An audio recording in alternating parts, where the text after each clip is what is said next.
before that tender's.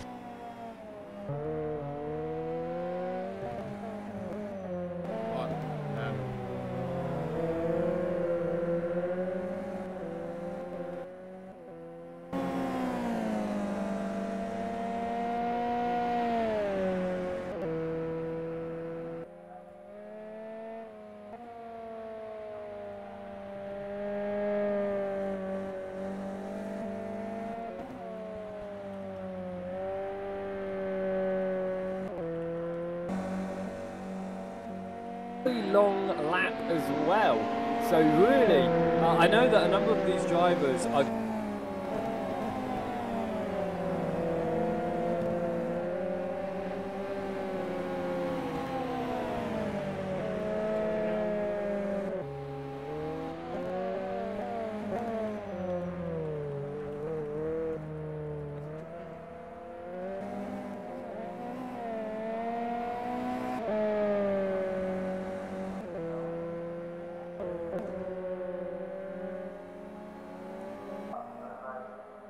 long lap as well, so really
Good evening and welcome to your live stream at Race Department this evening for the RDGP season to kick us underway at Suzuka. And joining me this evening in the commentary booth is the one and only Peter Lee. Good evening, Good Peter. evening, Paul. Good evening. How are you this evening, sir? I'm good. Looking forward to the kicking off the new season on R Factor 2. Yes, me too. So normally leading the commentary is the man, Joseph Wright, but this evening you'll find that he's actually taking part in the race. So it's been left to myself. So this is my first stream ever, so do apologise now if there are any technical hitches, but I'm hoping we're going to be okay. Peter, what are your thoughts of the season ahead? Have you driven these cars? I've not actually, no. I have to say, I don't usually go on R Factor 2. I'm an automobilista guy myself, so I've not driven them, but they look similar to a Skip Barber, that kind of car, maybe a Formula 4. So yeah, they're looking like an interesting car, and certainly up at the front at the moment in practice, it's looking very tight at the top. It is indeed, but yeah, so while that's going on, we're going to have a bit of a preamble to kick us underway. Qualifying starts in approximately 8 minutes or so, so we'll bring you that shortly. But so I thought I'd get us underway, and we can have I did an interview yesterday with Joseph Wright. We'll have that to play in a couple of minutes for you, so that'll buy us some time. But before then, I thought it'd be interesting to kind of have a look at the season ahead. So we've got the drivers lineup, which will be appearing on your screens very, very shortly. You know, we've got, what, 28 drivers tonight? 28 drivers, yeah. So it's going to be hot competition, I think, this evening, Peter. Any names in the list that kind of stand out for you this evening? Well, certainly some of the people we've seen at the top in previous seasons of RDGPC. The last season of the championship, of course, on Automobilista. We had Stand-Out driver Ferdinand Lechner, who's not here for this season. However, Dan Long, Marc Lagale were both up there at the front, fighting in every round. So those few, I think, will be the ones to beat. When without Ferdinand, I think it'll be very tight at the top. Yeah, so I'll just put those on the screen now. So we've got Joseph Wright, Dan Long, Tom Watts, Lorenzo Bodner, Tobias Rona, Christian Maru, Krishnik Halil. I mean, I'm terrible pronunciation, so apologies for everybody. Daniel Watkin, Brian Van Buskon, Paul Fenwick, who was in the last championship that we covered live, John Melliker, Anders Jensen, Craig Patterson, Cole Little, Magnus Stoyenby, Matt Legale, who's one of the organisers of the race, along with the league, sorry, as with Joseph Wright. We got Charles Bacchio, Johnny Stavros, Manos. I mean, there's some great drivers in there that I recognise. Anders Meyer. You know, I think it's going to be an interesting and for the first time ever, this 100% damage on the car. That's going to throw up some curveballs, I think.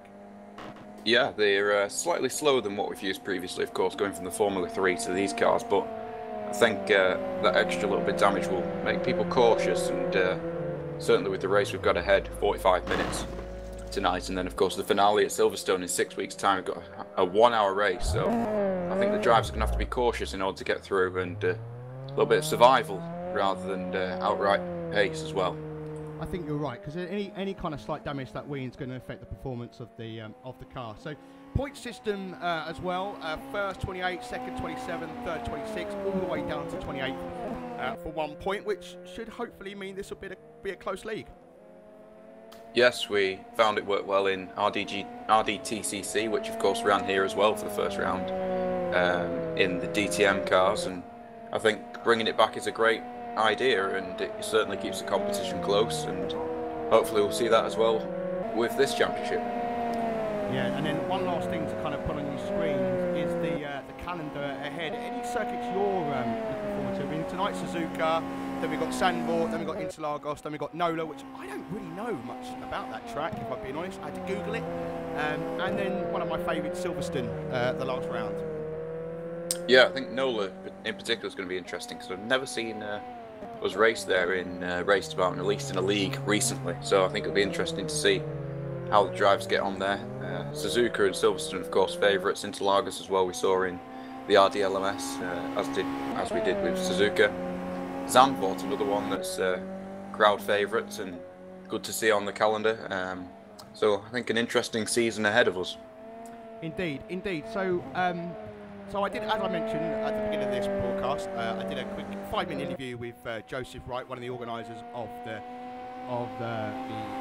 season ahead for us now. So, sorry, I've got a lot going on in front of me. I'm trying to talk and do, you know, Joseph it does so much better than me, but I'm sure with a little bit of practice I'll get there. So I'm going to play the interview for you now.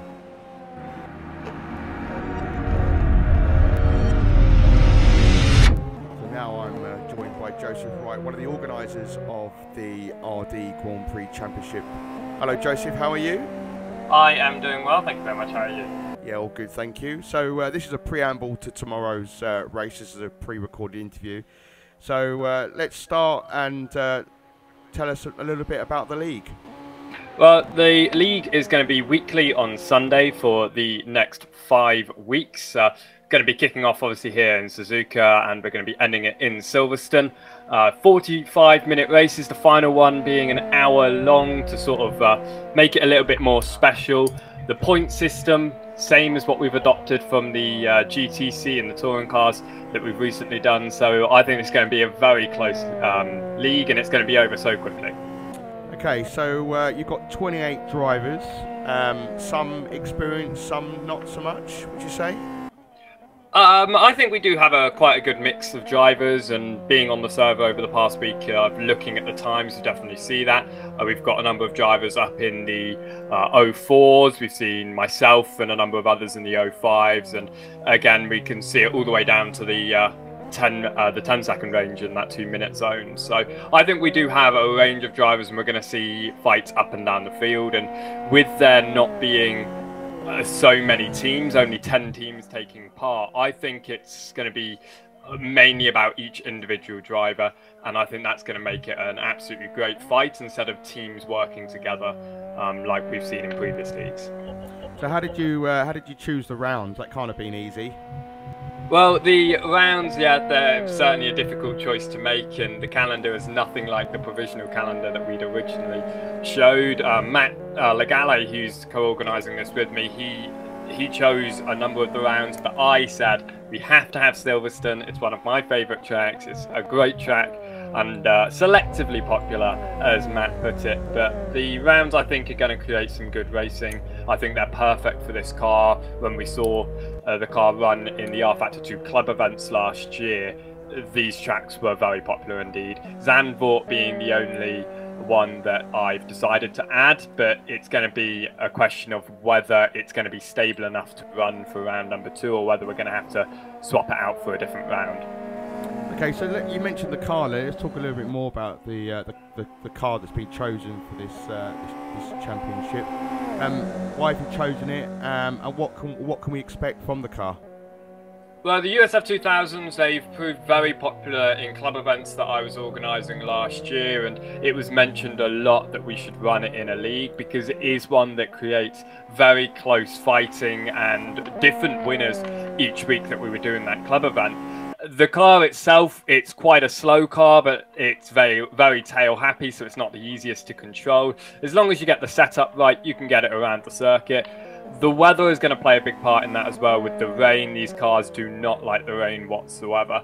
But the damage is going to be the big thing in all of this, because it's the first time we're running 100% damage in a league race, and that means that the front wings of these cars, which are very fragile, you tap the car in front of you, just their rear right tyre or something, your front wing, some of it's going to get damaged, and it is going to affect your handling.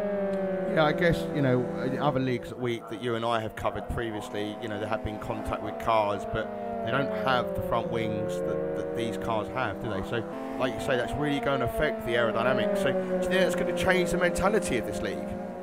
I think that we're probably going to see some of the best driving in the league history that we've had, purely because of that damage. I think it's going to slow people up. They're going to be a lot more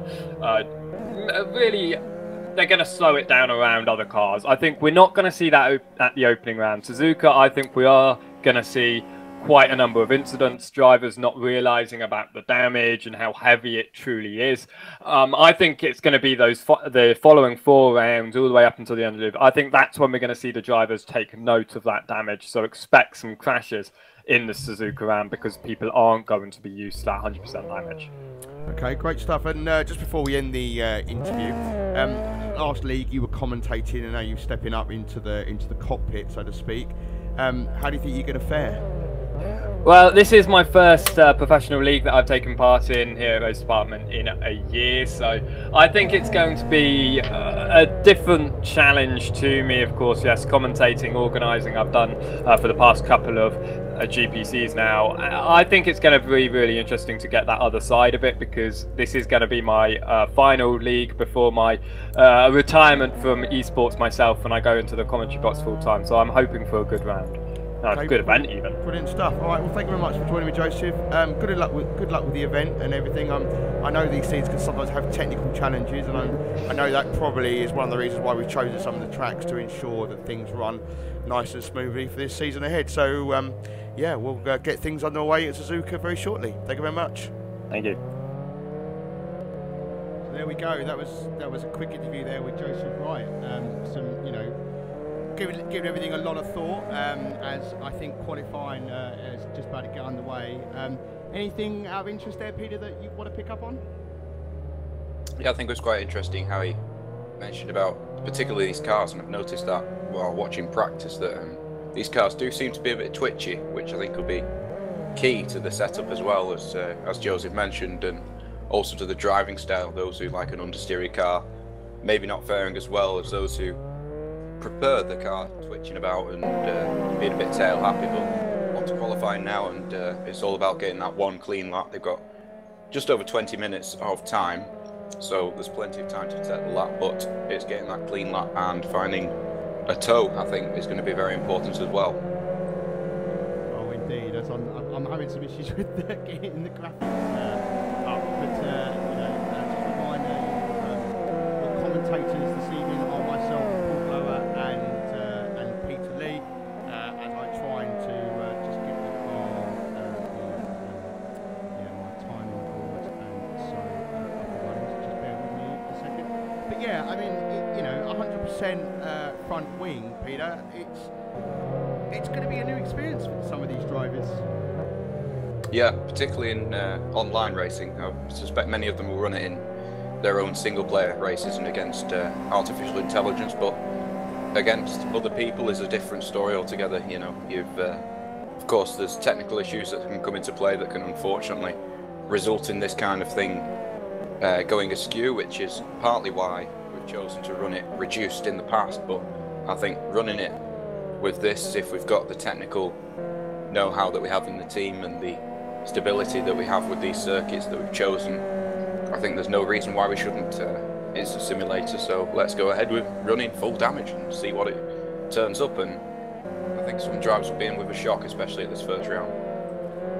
Yeah, no, indeed. I'm just trying to get my. We did some changes on the graphics the other day, but I'm having some difficulties getting them running, so I'll just keep working on that. But currently, most drivers are out on track at the moment. There's probably about 4 drivers that aren't out, but the man that was quickest in practice, I believe, was this man just leaving the pits now, which was Dan Long. Yes, indeed. Only just 2 thousandths, I think it was, to Lorenzo Bonda, Charles Batcher and Matt Legale, all within a tenth of a second of each other. So those first 2 rows will be very interesting. Of course, we don't know the fuel and the tyre setup the drivers were using, so we may see a different story now, but I believe Lorenzo is about to complete his first flying lap as he comes around onto the straight. Let's switch the cameras onto him. He's getting a bit of a toe there. I know he's the car in front, isn't he? So, yeah, and there he crosses the line. Just trying to work out what he's done. Hasn't come up on my timing screen quite yet. No, same here. Looks like he hasn't set a time yet, which is confusing, but I'm sure we'll see Lorenzo set the time very quickly. Cole Little was at one point being off track. Let's have a look at Joseph Wright. I think he's about to come around and do a lap. Yes, it looks like he's had a bit of an off on his first flyer, but going on to a new one now, down into the first corner. Very difficult corner there. The Cannon Williams inspired livery there on Joseph Wright's car. This comes through the S's now. One of the best pieces of motorsport circuit anywhere in the world. Yeah, it's a beautiful looking car actually. You know, these sweeping sort of chicanes for these cars really work well because they've got the aerodynamics on board. But so Charles Bacchio is currently on the pole spot as we watch Joseph Wright. He's done a best lap of 2 minutes 3, 2:57. He's set to 2 time. Looks like he's where he's gaining time. He's about a second quicker. Maybe actually no, that's a little bit harsh actually. Just 200 of a second quicker than most of the other cars going through. Like because current at the moment is Christian Moreau is in second, racing for the Parker Thompson team. So the man in the top spot currently is Charles Bacchio. Yeah, a surprise there. Bacchio's in the top 10. Don't get me wrong, but certainly at this early stage, looking like he's got the pace to run with the front, especially considering I don't think any driver's got below the 2 minutes 3 barrier in practice, so perhaps they weren't running with qualifying trim, or perhaps Charles has found something with the extra rubber that's been laid down since, but I'm sure we'll see other people challenging that as we see Kresnik Halili move up to 3rd position. Look at him right now as he's coming round to start a new lap, I think. Yes indeed, just going through the first couple of corners. Very difficult to get right because you can brake a lot later than you think, and you've got to trail brake all the way into the corner. Suzuka's one of my favourite tracks actually, because I think it's kind of a combination of some sweeping corners, but there are also some high speed sections where you need the aero to be a little bit, you know, not too aggressive, because you want to utilise the you know, the straight speed and the when you're following another car and you're slipstreaming, you want to make best use of that. Yes indeed, a very well designed circuit.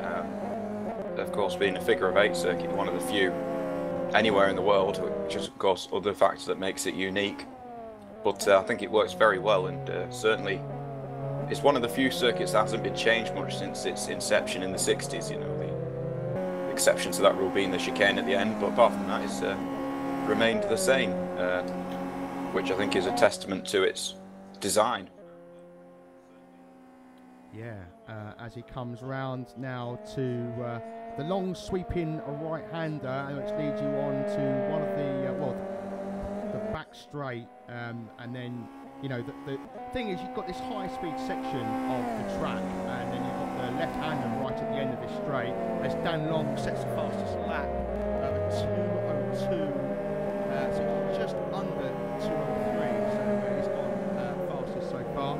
And then you've got the braking point here, and this, when you watch some of the F1 races and so forth, you know, if you get that wrong, and you're under pressure from another driver, you could easily overshoot that chicane. Yes, luckily there is the other older chicane that is there if you want to run on wide, but luckily for Kresnik he didn't have to use that and was able to take the proper way around the circuit. But yes, Dan Long on 2 minutes 2, the first one we've seen. Or at least I've seen today. Yeah, so currently your top 3, apologies for the graphics not working, I am trying to work out what's going on here. Bear with me, I had thought that it would just work. I tested it the other night, but these things do love to try us. Dan Long currently in 1st position, followed by Charles Bacchio, and then Christian Moreau rounds out your top 3. And it's all pretty close out there right now, Peter. Yeah, just a few tenths separating the top couple of drivers, especially down in 5th, 6th and 7th. Brian Van Booskamon, Anders Jensen and Craig Patterson running within a few hundreds of each other in the high 203s. So that midfield, as always, here. Well, the top 203s end all the way up to 12, don't they? Which is quite something. Yeah, and looking at the practice times as well, there was even more than that within a second of each other, so looking at this it could be very close to the top, and we're still yet to see a lot of drivers make their flying laps. Matt Legale, Well, one Chris of those Nick had drivers. to avoid another car that had gone off track there, so that might have ruined his lap a little bit. He's currently in fourth position as we're watching. Let's go and take a look at our pole sitter Dan Long. Comes around to complete another lap. Just waiting for the time. That was a 2:03.402 coming up there. So not as fast as his currently pole sitting lap. 2:02.980. So 900. Looking good. He's done 6 laps in total, which is the most of anybody out there so far. So Charles Bacchio in second, only Brian Van Buscom has just set his fastest sector in third sector with a 22.5 seconds, which is good if you look at other drivers. So it's tight. This one I love. I mean, Cole Little currently in 24th though. His fastest. Speaking of tight. Yeah. Matt Legale up to second, 400ths behind Dan Long. Yeah, as he comes around to start another lap. So it is tight, isn't it? I mean, even the guys that even in 15th, Manas there, Papaganglu, I would imagine that is. I mean, he's only a second off the lead gap. I mean, that's not a lot really in terms of qualifying pace.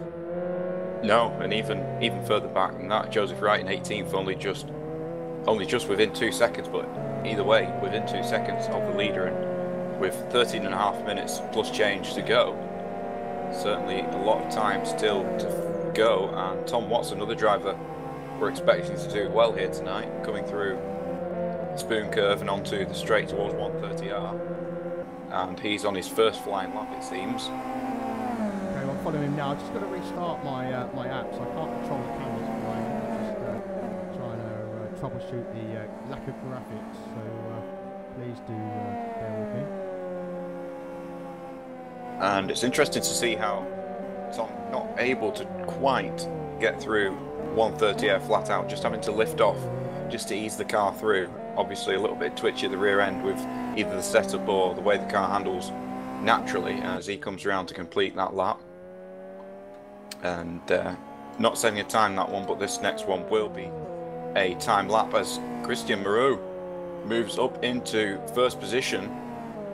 So he was very close to the top drivers in practice, and it looks like he's been able to repeat that form into qualifying as he goes 0.006 of a second quicker than Dan Long. Manas Papanglu moves up to 4th position for 2:03.189, just 0.03 ahead of Charles Bacchio. The top 5 separated by 1/4 of a second, and in fact the top 14 separated by a second at the moment. It's tight, isn't it? You'll be pleased to know I've got the graphics working, so... Great stuff. Yeah. Joseph has been jumped out of the car, but it actually was me because I tried. I hadn't ticked a box. What an idiot! Right. It's always the simplest of oh problems. God! Right. So so we're currently watching Manos Papaglu. Not a driver that I'm pretty familiar with. Are you? Yeah, I've raced against him in club races, and he was in the RDTCC and the RDGTC, and he's been in various leagues up and down a variety of cars where we ran the RDGTC, and a set of course where he was particularly quick and adapting well as well to these USF 2000 cars, currently sitting 4th position at the moment. He heads out that very difficult acceleration zone out of the hairpin. Getting some feedback on the stream that we're maybe a little bit too quiet, so I will try our best to turn down the volume of the cars shortly. So I am listening. So right. So things are now coming into place as Dan Long is in 2nd position currently as we join him. Whereabouts is he? Look, spoon. Oh, I love this. Got cars ahead of him as he has to pull up a little bit. So the man that's quickest in practice session has got some traffic ahead. That's, he could use I don't know who the man in front is, but he potentially could use that car to benefit him down this straight. But it's you rely on the other car not to mess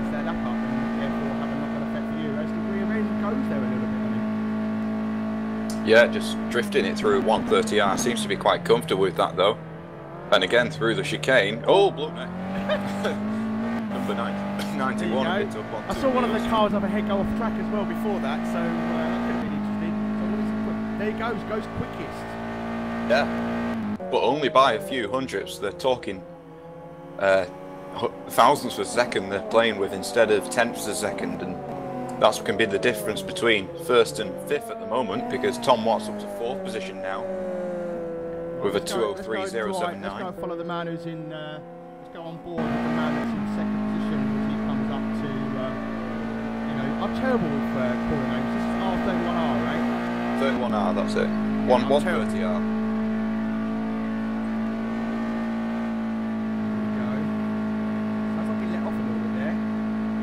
Yeah, it seems to be that they're about 130 through the 130R, but 140 on the straight without slipstream. So a little bit of a lift off just to stabilise the car and let the downforce hug the road.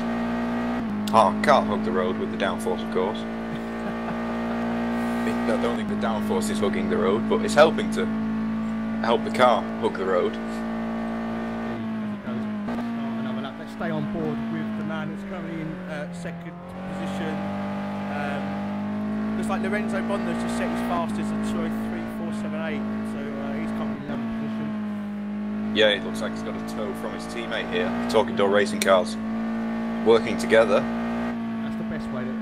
Do you, I mean, that's the thing. I mean, Formula One have done that over the years. Do you think that's something that should be allowed in the rules, or is that part of the game for you?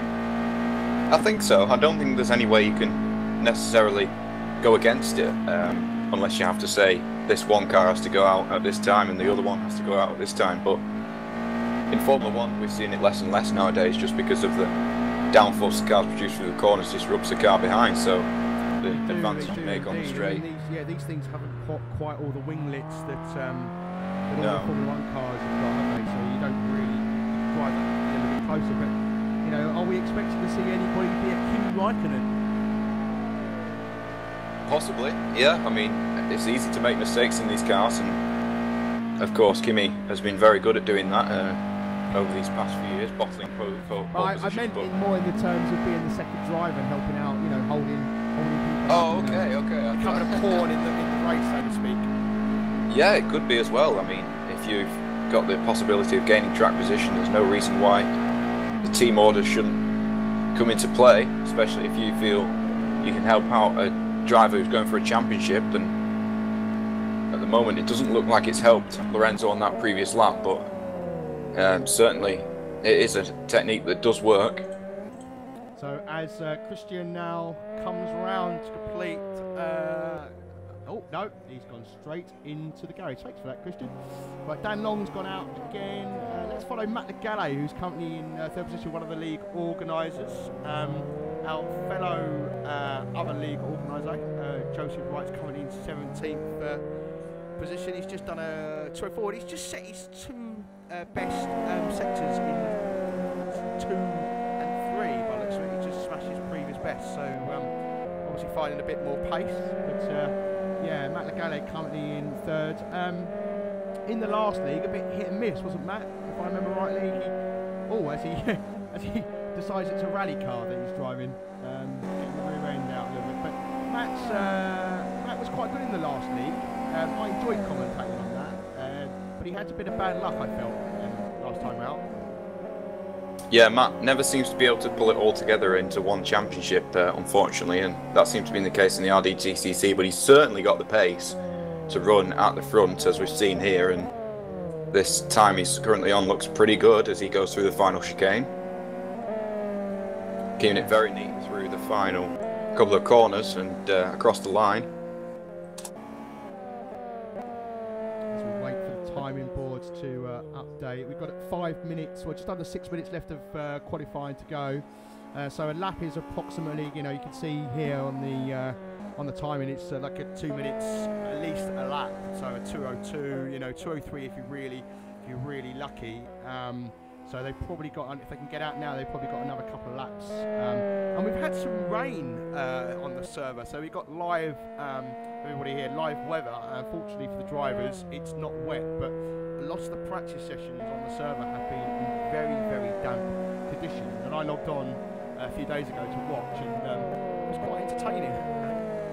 Yeah, it certainly throws a spanner in the works as Tom Watts has gone to the top while we've been discussing the weather. And Manos has gone third as well, which is yeah, very good time for Manos back in blue. Dan Knowles out there, so but yeah, no. So I think the drivers will be pleased it's dry because these cars aren't very good in the wet, by all accounts. No, I heard Joseph discussing that with you in the interview, and certainly at a circuit like this where downforce is very much needed, especially through this section Dan Long's heading through it at the moment, it wouldn't be fun, especially in a car that's oversteery and doesn't like gripping the road. But I think it'll throw up an interesting curveball. I mean, we had real weather in RDLMS last year. Unfortunately, I don't think we got much rain. I think we got a tiny bit at Road America, but not enough to affect the race entirely. But certainly in a 45-minute race, if it starts raining halfway through, we could see an interesting finale to that race.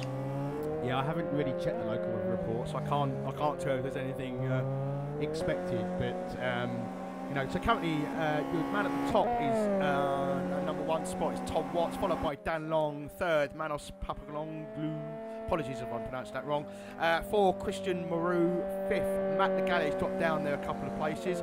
6th, Craig Patterson. That's really good from him. I see a lot of Craig in the club racing events. Yeah, he's looking strong here with a 203.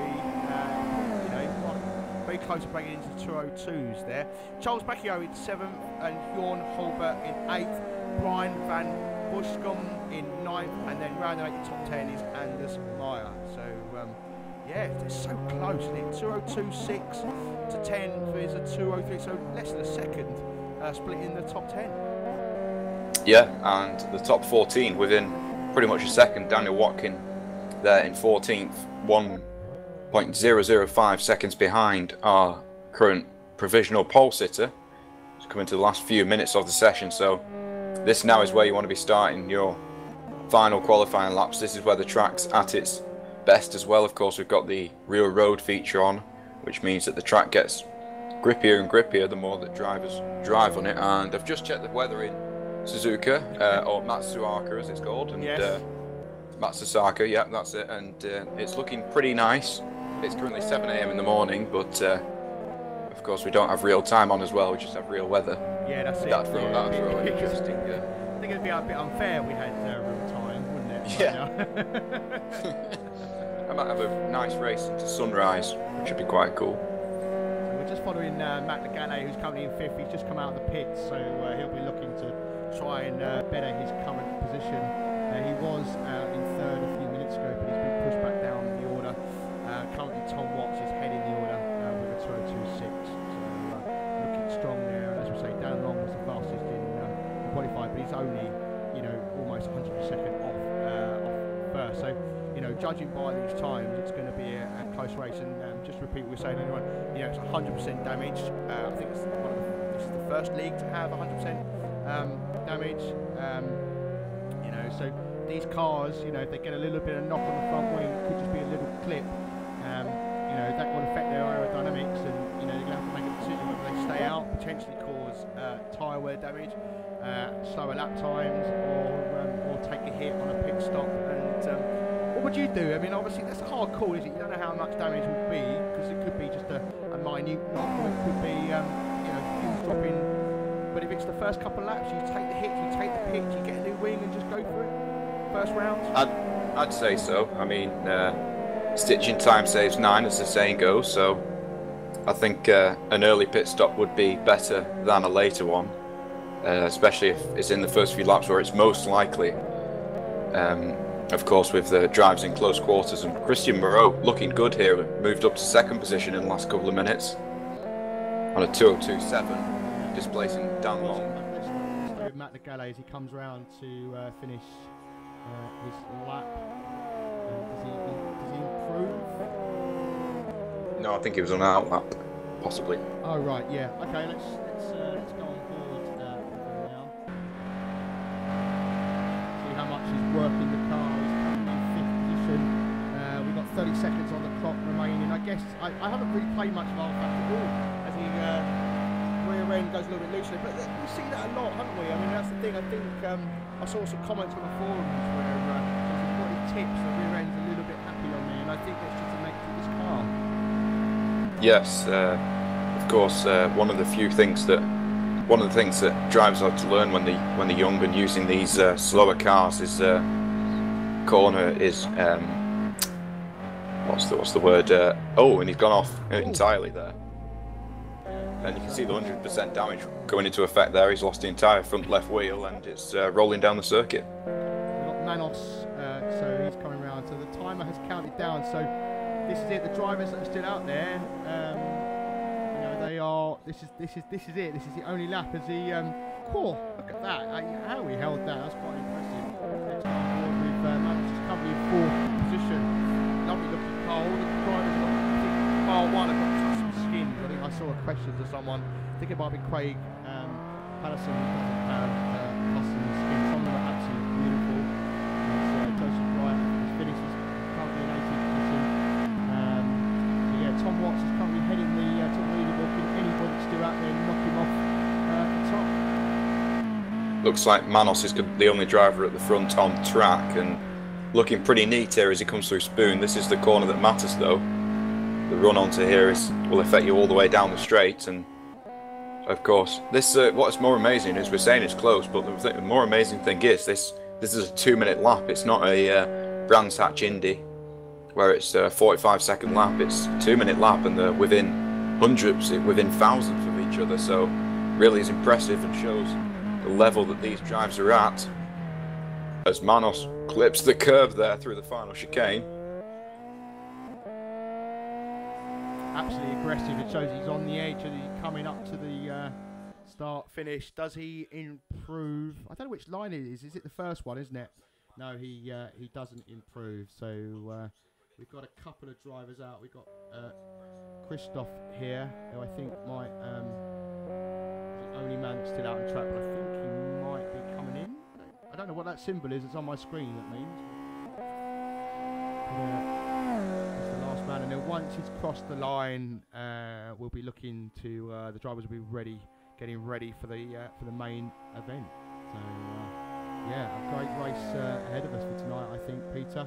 I'm looking forward to this. Yeah, it's certainly got all the ingredients. Predictions? Are you? Do you know what? Do you think you know who's going to win tonight? I think it's too early to call. You know, it's not short. It's not exactly the longest, but it's 45 minutes. Yeah, and a lot can happen in 45 minutes, and certainly with how close it is at the top, I wouldn't think one driver will be able to break away so easily unless they get a brilliant start and manage to break away immediately. But we're into warm-up now, and we'll find out in a few minutes. Yeah, we will. So yeah, warm-up, and that's the thing. Look, there aren't many. I've not really played a lot of R-Factor 2. I've got an Oculus Rift, so I tend to play in VR. But it's a good game. I like it. I just wish so many games out there. I don't have enough time to play all of them, and I should play a bit more of RF2. And I'd like, part of me likes its open wheelers as well. I'm a big open wheeler fan. Is that your kind of racing as well? Are you into the open wheelers, or are you more into your DTMs? What's your go-to? I'm open to most things in the automotive world. I think single seaters certainly have a likable character to them. Certainly the ease of them to drive in comparison to something from certainly something of this era, from the modern era. Something in the 80s is just scary, but something low powered like this can certainly be interesting.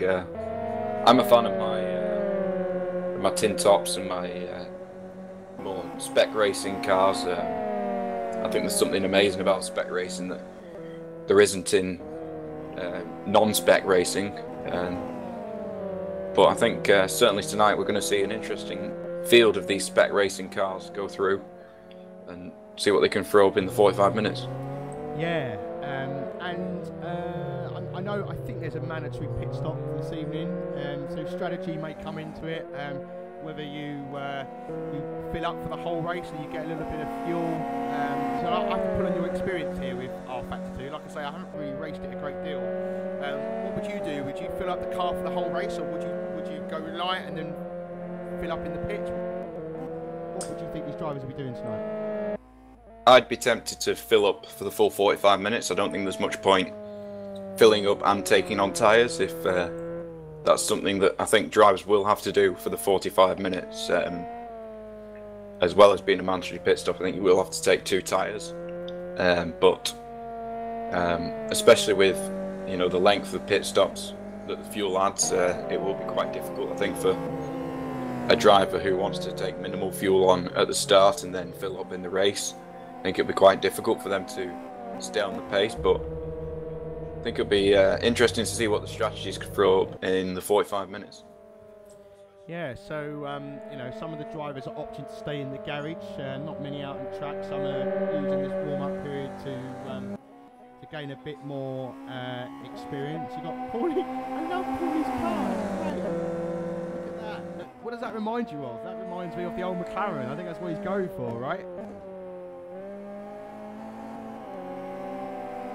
Yeah, he's gone for the old McLaren look of the McLaren back in the day with Mika Hakkinen and David Coulthard, the old West look. I like that. I also like Joseph's car out. He's got, like you say, the Williams of the old with David Hill used to race. Fond memories of that car. Williams is struggling this season. We're here to talk about F1, but there he is, Joseph Wright, currently out on track, using his time to his advantage. I think qualified in 18th position. So, top watching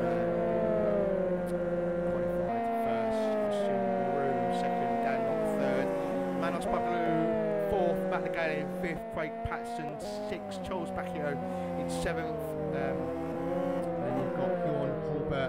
In 8th, Anders Meyer in 9th, Lorenzo Bonda in 10th, Krishnik Halili in 11th, Anders Jensen in 12th, Daniel Watkin 13th, Paulie Ahonen, who were currently, we were watching him, sorry, currently in 14th, Johnny Stavros 15th, John Medicar 16th, Joseph Wright, who we're watching at the moment, in 17th, Leslie Burlage in 18th, Paul Fenwick 19th, Fernando Deutsch in 20th, Eric Ockberg in 21st, Simon Marshall 22nd, and Yapsi Morora in 23rd. The name not quite appearing on my screen.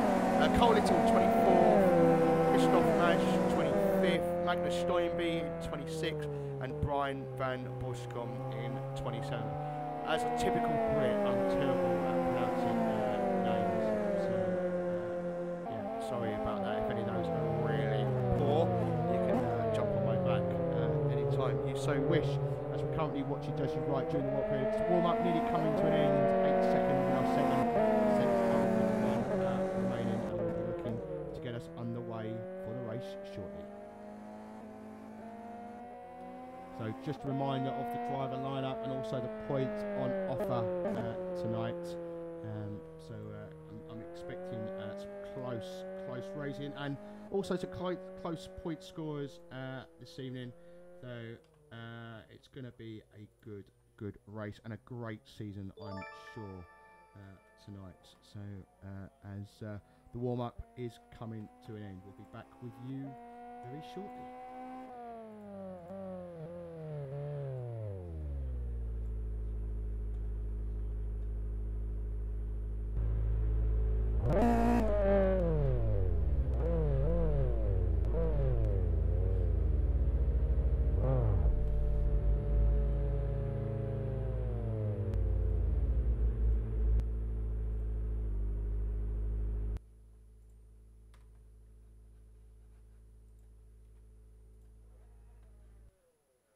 Attention grid, all non-essential personnel leave the grid now.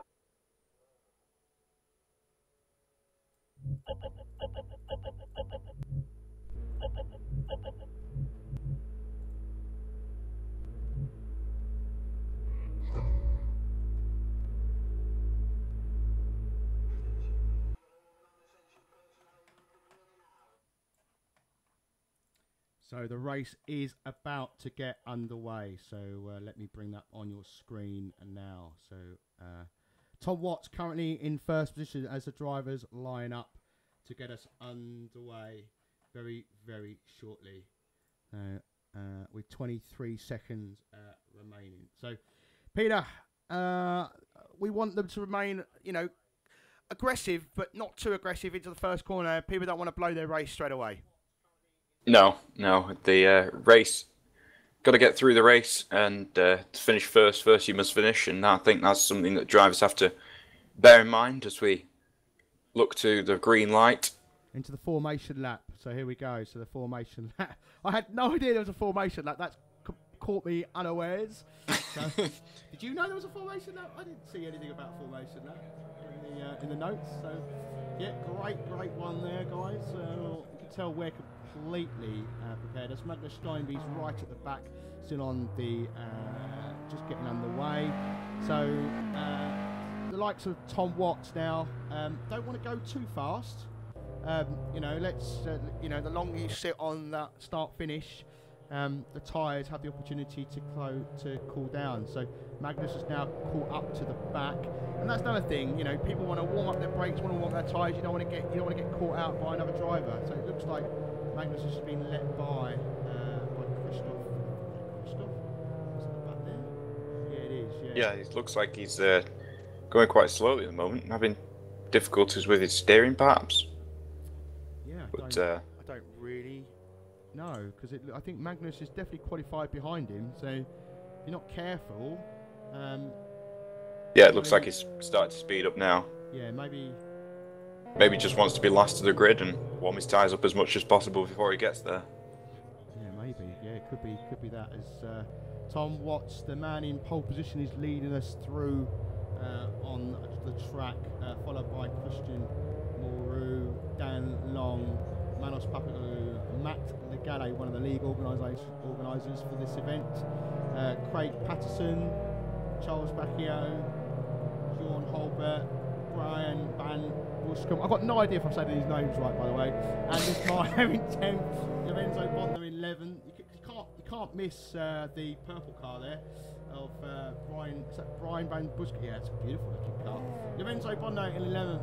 Krishnik Halili in 12th, Anders Jensen in 13th. In the bright green, we've got Daniel Watkin in 14th. Paul Onan in the tip of the cap to the old McLaren of the days, with Mika Hakkinen and David Coulthard.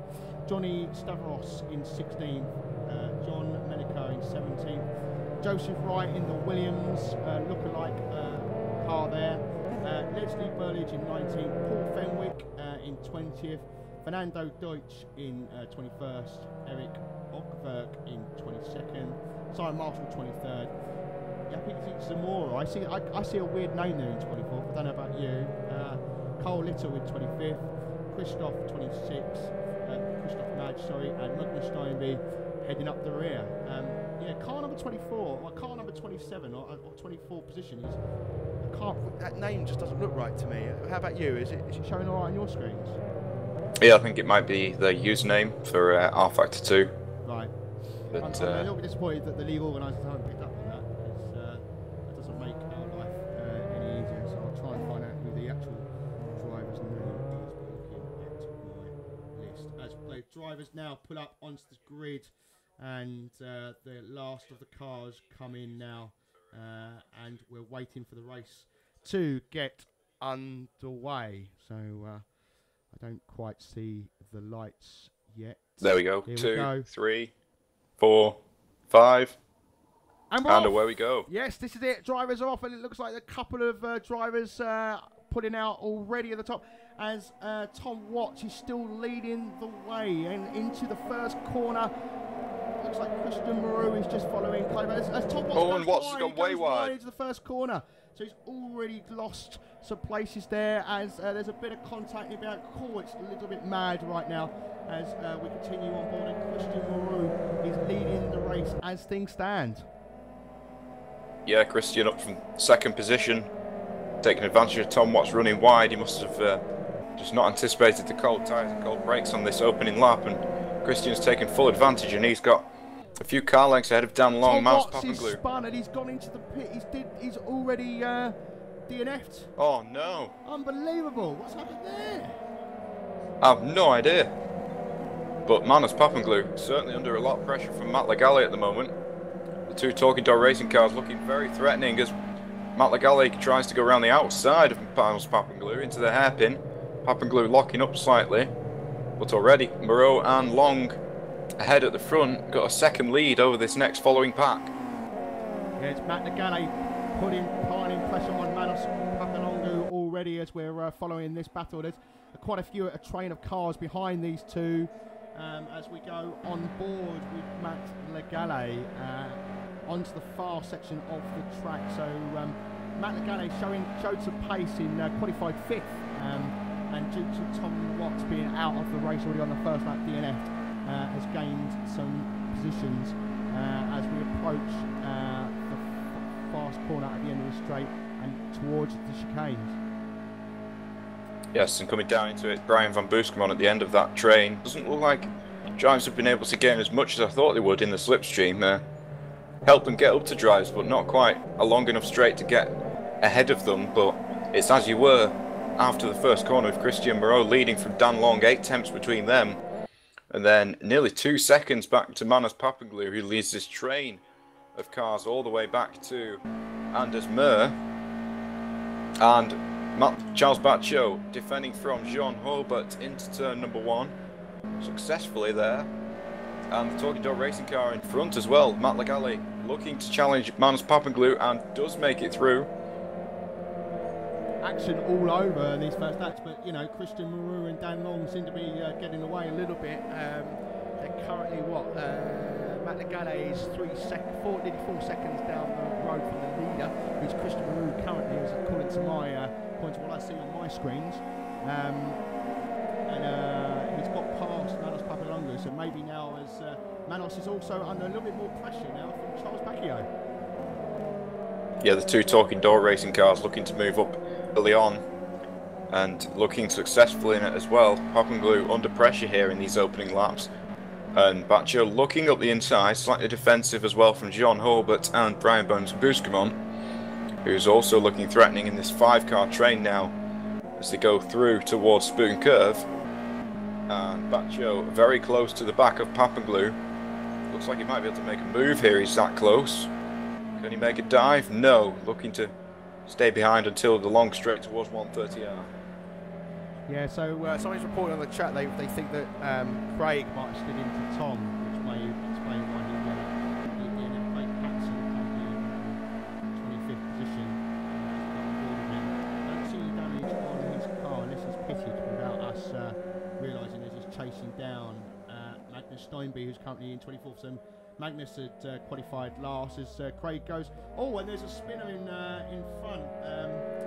Stop Marge. Yeah, who's currently off the track, gets back on underway. But let's get back near the front. Look at this. Matt Legale all over the back of Manus Pappenglue. So Manus has got past again, but look at this train of cars. That's just mad. Yeah, too wide on the front straight.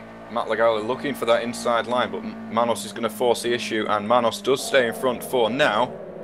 Two Talking Dog cars once again together, and Van Booskamon is under pressure from Anders Meur, who does make it through, and Anders Jensen also in this battle now as well, in the 9th position. But Kreshnik Halili, I think one of the drivers who had an incident on the first lap, is now out of the race. So Kreshnik Halili and Tom Watts early non-finishers here. That is disappointing. You know, new league, you want to kind of get some points on the board, and Tom Watts did a brilliant qualifying, and Kreshnik Halili not so much. But as the drivers come through now, as we watch Matt Legale chasing down Manus Pappenglue, he has already got past him once and ended up behind him. We're not sure if he made a mistake. But we've got the two teammates in Matt Legale and Charles Baccio very close together as they come round the probably one of the slowest corners of the track. I think is that one? This has got to be the slowest corner, isn't it? On this yeah, aside from the chicane, I'd say so. And just riding on board with Anders Jensen here, just a train of cars in front of him, just holding back at the moment. Van Booskamon and Mur were battling at the hairpin, but no change in position at the moment, and Pappenglue getting a very good exit out of Spoon Curve and onto the straight, and looks like the two Talking Door racing cars are the ones that are going to be battling each other by the end of the straight. Jean Hulbert as well, very close to the back of the Talking Door racing cars. All very close course just here in the opening 5 or 6 minutes of the race. But Christian Moreau and Dan Long, two drivers that are going very quick at the moment, both in the 203s. Yeah, they are all going very quick, and as they all come around to complete another lap, they're all update on our time boards, all in the 205s really. But you know, not far away from this battle, we've also got Daniel Watkin in the green car. He's watching this from afar. He'll want to get involved in this battle. You've got Manos Papalongas in third, all the way to ninth. Is Anders Jensen just a little bit too far away from this little group. Maybe he's just waiting for the opportunity. You know, mistakes are going to happen. As we've already seen, we've got a couple of DNS for tonight's race. Yeah, and I think drivers are going to be quite cautious as well, knowing the 100% damage is on. But Daniel Watkin, a very good start for him, started 14th position and up to 10th already within the first 7 minutes of the race. So a very good start for him. Joseph Wright as well, all the way from 18th to 11th. Yeah, he's got... good. I just noticed that myself. Yeah, he's done well there, and he'll even admit he's not the best driver, but that's a good progress for Joseph tonight, Joseph Wright. Indeed, and Lagale very much close to Manos Pappenglue once again. And Baccio and Hulbert battling as well. In fact, all the way down to 9th position, Anders Jensen. Still the battles rage on. Those two drivers at the front there look pretty much untouchable. Already 5 seconds between Long and Pappenglue. As Matt Lagale goes wide, so he loses a couple of positions there, and looks like he'll lose some more if he's not careful. As Brian Van Bussum now takes the opportunity in his bright purple car. Matt Lagale now down into 8th position, but he's under pressure from Anders Jensen as they come around the fast left-hander and in towards the chicanes. What will Anders Jensen do? No, not quite there. Matt will be feeling the pressure now. He'll probably be cursing himself a little bit as well from that mistake. Yeah, probably a little bit too optimistic on the power, trying to get the run on Manos Pappenglue, and that's allowed Pappenglue to get ahead by around a second ahead of the other Talking Door racing car, Charles Baccio. So that's 2 mistakes in 2 laps for Lagale as John Hulbert tries to go around the outside, and that's going to give Anders Mur the perfect opportunity to try and get up the inside. No change of position though.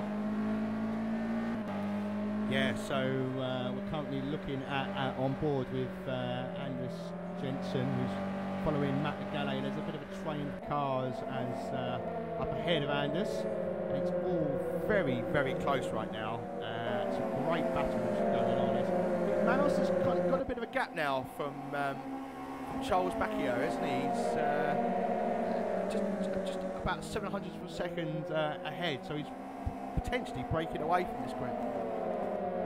Yeah, I think that mistake from Matt allowed him to escape as the others checked up behind him, and seems to be the case. But Baccio's right on his case again. It was about a second as he came over the line, and now it's within half a second as Baccio exits the hairpin and gets on the power. And one of the battles I was just having a quick look at is Joseph Wright, our own Joseph Wright, with John Melliker right behind him and Lorenzo Bonda keeping a watching brief as well in this battle. So 2 or 3 drivers moving up the field quite quickly here. We'll have a look at that battle right now. I mean, we've got a lot of battles going on around the track as John Melliker, as you say, is putting Joseph Wright, one of the league organisers, under a little bit of pressure as they come down one of my favourite straights, because you've got the fast left-hander at the end of this, and then after that you've got to find your breaking point for the chicanes as John Melliker is making a move. Oh, he nearly got his nose cut off there by Joseph. Joseph was ahead, so he's right to. Is a little bit of now. Oh, who's that making a move there? Is that John Melliker or Lorenzo Bodnar? Yes, so they come together. A little bit coming together. So John Melliker has gone off the track. He's now heading toward home. Oh, blimey, got to be careful. That was close. So that Yeah, and while we're watching that, it looks like Van Booskemon's dropped back a few places, and Legale goes wide again. And Van Boosman says thank you very much and gets the position back again. And Anders Jensen still unable to get through on this battle, but Matt Legale making positions and then losing them as quickly as he's making them. So unfortunately not able to make a move up the order at the moment from his 8th position after dropping back on the previous lap. But that coming together between Melliker and Bonda has allowed Joseph Wright to escape from the battle behind. Yeah, so Melliker, in fact. Currently your race leader, as we look at him, is Christian Moreau, followed by Dan Long. These two are leaving everybody else in their wake, aren't they, right now? You know, they're just first and second, easy. You know, Magnus Pommeloglu is 7 seconds behind the race leader currently. Yes, I think after that incident at the start and then the battles that have gone on behind, I think it's just allowed them to break away in this first 10 minutes of the race. And that's what's brought the gap up. It's not really gone up since they stopped battling and Manos managed to get ahead, but up until that point it was very close between a lot of the drivers, and up until now it's only that Manos has been able to run at his own pace, and now into the 204s on that previous lap, whereas he was in the 206s, 205s in those opening laps. Got a lot of drivers very close together. I think John Holbert there has got a little bit of damage on his car, hence that symbol on screen. So he might want to be making his way into the pits, or he might be wanting to stick it out if it's not causing him too much trouble. But we've still got a lot of drivers very close together there. And as you say, Anders Jensen has been watching from afar, hasn't really got involved in any of the action yet. No, very sensibly at the moment, keeping a watching brief as Brian Van Booscombe, sorry, has cut you off there, is gone wide, so he's lost a couple of places, which I think now opens up Matt Legale to go after Anders Meyer, so I'm sure Matt will be pleased to see the back of him. Yes, especially after making that mistake earlier on, and that's allowed Anders Jensen to just pick up the pieces and move up a position. And we saw on turn 1 Manos Papanglu making a mistake, and that's allowed Charles Baccio to close right up. It was half a second, it's now 0.2 of a second, 2 or 3 tenths to go through the Degners and under the bridge and up towards the hairpin. A little right-hander throws the car off balance as you try and brake for the hairpin, and Papanglu taking a wide entry, but it seems to be working for him.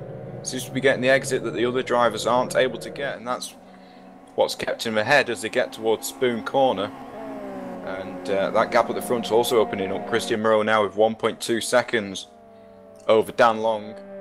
Long close enough so that he can capitalise from a mistake, but at the moment not close enough to make a move as things stand. But we are only a third of the way through this race, and there's a pit stop to go yet, so still plenty of racing to come in the opening round of the Race Department Grand Prix Championship.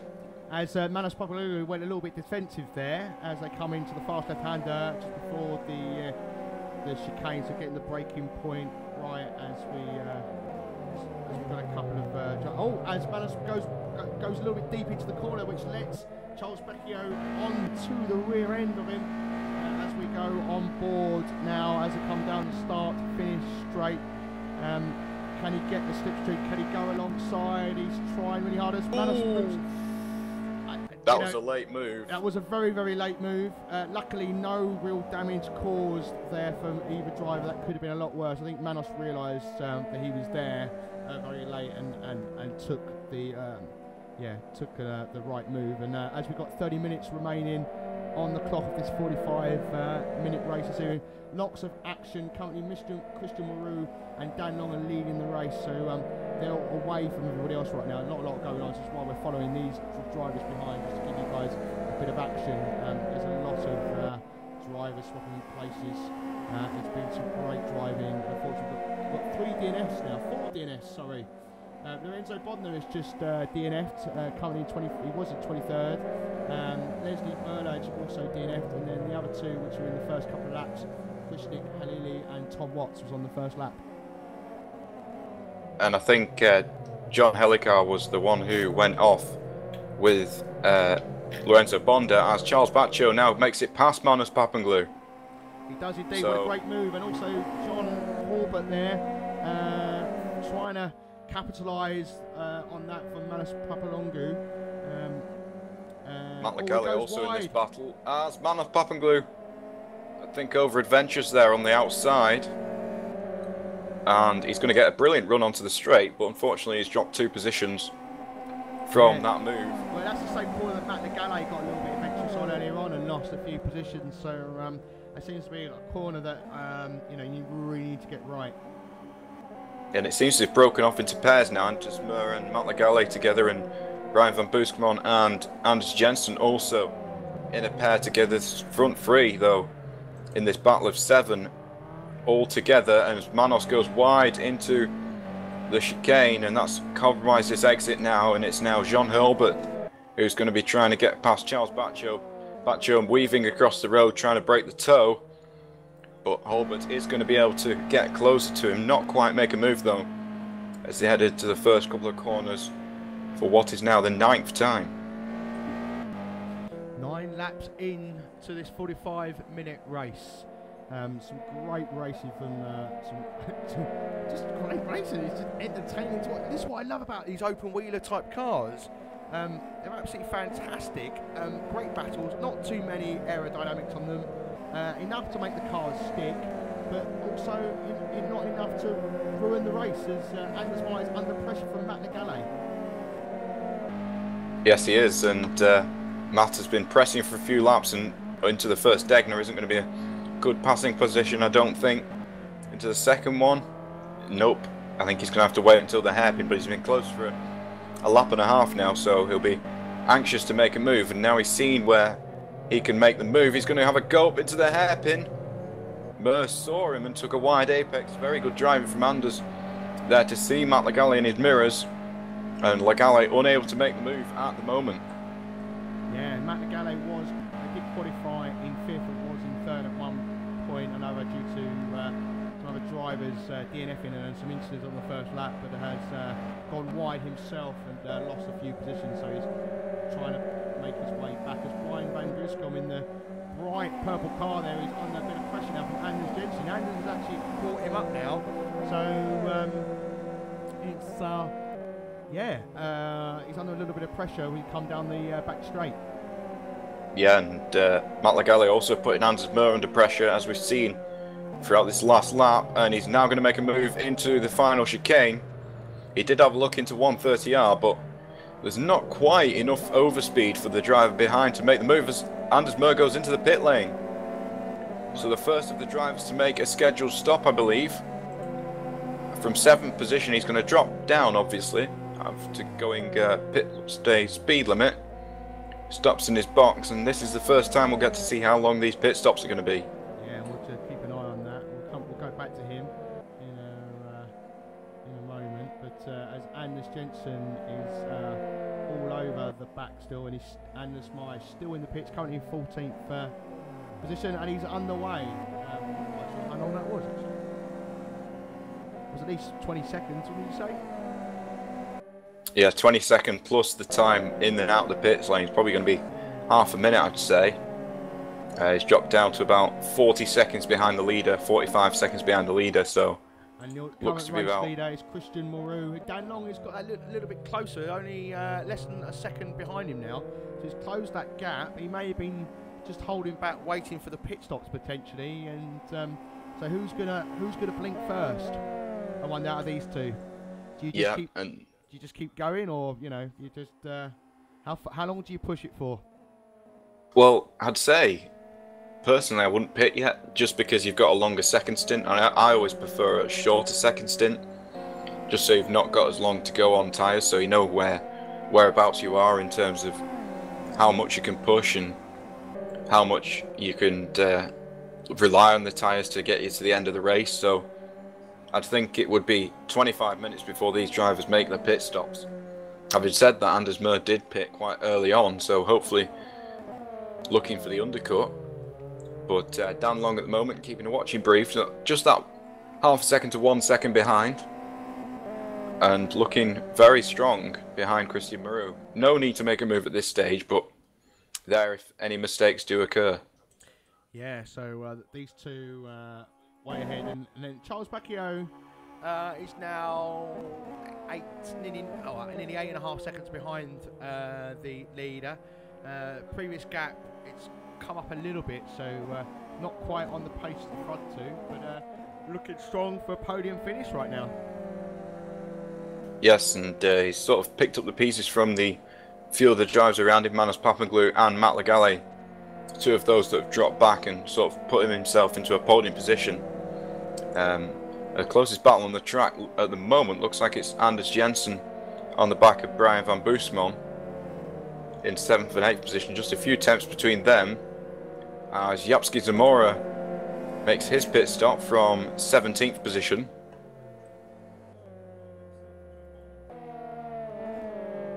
Simon Marshall in 17th, followed by Eric Opberg in 18th position at the moment. As well, all the way back. We've currently got 4 DNFs in the race tonight, so we've still got 23 runners. As Eric goes a little bit wide there into the S's, infamous at Suzuka. We really need a downforce through this section of the track, but it's still pretty close up ahead. John Holbert in 4th, Manos Papaglou in 5th, and like you say, Brian van Buscombe, but Anders has dropped off a little bit there, and Matt Legale in 6th, so there's a bit of space amongst some of these drivers now. You know, they've had a few mistakes, the kind of gaps have opened up a little bit, but Dan Long is getting closer to Christian Moreau, 200th of a second. He's really closed that gap down in the last couple of laps. Yes, and that 2 tenths that he's gained in this last lap and might be a result of tyre wear as they come towards the end of the stint. Of course, they are getting towards the halfway stage in this race as they complete lap number 11 onto lap number 12, and half a second between them. So again, close enough so he can capitalise on mistakes, but not so close that he's going to make a move anytime soon. As John Holbert now into the pit lane from 6th position. Of course, Anders Murray is the one we want to be looking at, who's 47 seconds behind our leader after being about 15 seconds behind, so it's about 30 seconds pit stop for Murr. Let's see where Jean Holbert comes out. Still dropping down the pit lane. Pearl Fenwick will be the next driver through, and Jean Holbert still in the pit garage, so a slightly longer pit stop than Anders Murr. Still sat there, he's not going anywhere yet as Anders Meyer, and now Simon Marshall as Eric Opberg also goes into the pits. But the race leaders, Christian Moreau and Dan Long, these are probably the closest guys out on track right now, and neither of them have pitted yet.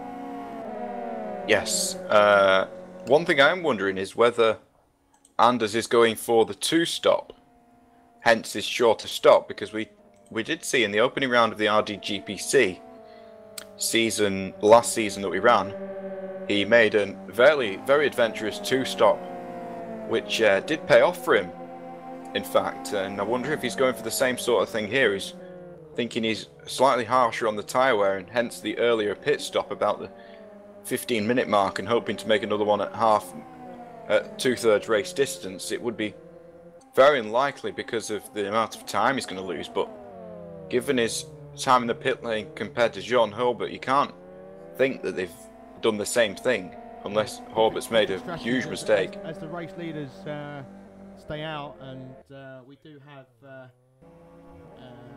Eric, like you say, he's still in the pits. He's been there for a while now as he gets underway. Fernando Deutsch is also in the pits as well, as the car was still lifted up. Now it's doing the other side, so yeah, that's taking some time. Magnus Steinby, also another driver currently in the pits, so they're not exactly the fastest pit stops. So it looks like they're taking some time as Christian Moreau remains with just 19 minutes remaining in this race. It's currently Dan Long. Currently in second, who's less than half the second behind. So yeah, he's gonna will Dan Long you know, when he, as when Christian Maru picks, does he just carry on, or does he just follow him straight in? I'd go for the undercut. He seems to have the better pace at the moment, and especially on fresher tyres, he's going to have a good chance of a good outlap. And you can see Christian struggling under the brakes and really struggling to get the car turned into the apex. The lap times recently have gone down to the high. In fact, they're not too bad. Still in the 204s, but just looking at the way the car's acting, just not as stable as it once was. And I think that's going to be the key to the quick lap time, staying smooth and steady. It's all very well and good being dramatic, but drifting isn't racing. No, indeed, and you know, it does a little bit of damage to your rear tyres, and tyre wear and these things is very very happy. So yeah, no.